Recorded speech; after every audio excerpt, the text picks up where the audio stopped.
I was staying in Ondo State, where members of the Senior Staff Association of Nigeria in Rufus Giwa Polytechnic have commenced a 5-day protest over what they described as the continued payment of the 18,000 naira minimum wage, despite the federal government's approval of the new 70,000 naira minimum wage. Let's bring in our senior reporter Ayodeji Moradeyo, who is monitoring this development, and he joins me now from Akure, Ondo State.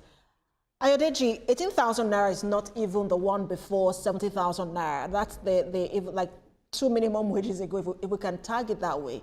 Speak to us about these allegations. What have you found out, and what are the senior staff saying?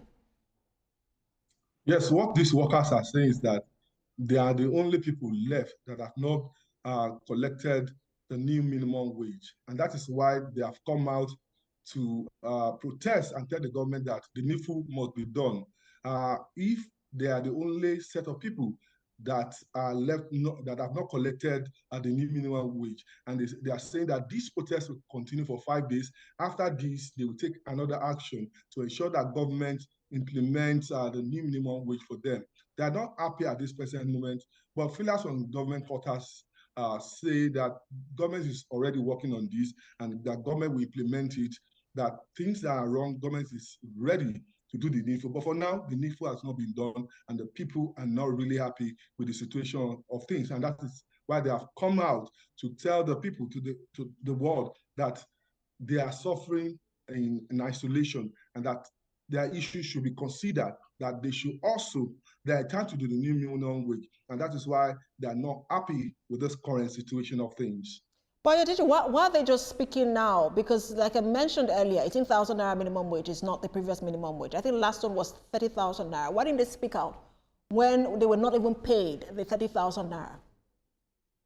According to their chairman, Saka Nuruddin, he's saying that they've met with government officials, the commissioner for education. They've also had meetings with the state governor, that they have promised them that this issue will be resolved, that even certain amount of money has been earmarked for the payment of their new minimum wage. But this has not been done, and that's why they are now coming out again to remind the government that this must be done in no distant time. They also want to enjoy the new minimum wage. If they've not enjoyed it in the last few years, in the last 2 years or thereabout, you say they are entitled to it, and government must take necessary action to ensure that they also benefit from this new payment plan. So that is what they are saying. Not that they have not met with government officials, they've done that in the past, but nothing has been done, and they want government to take action right now so that they can also be part of the new minimum wage.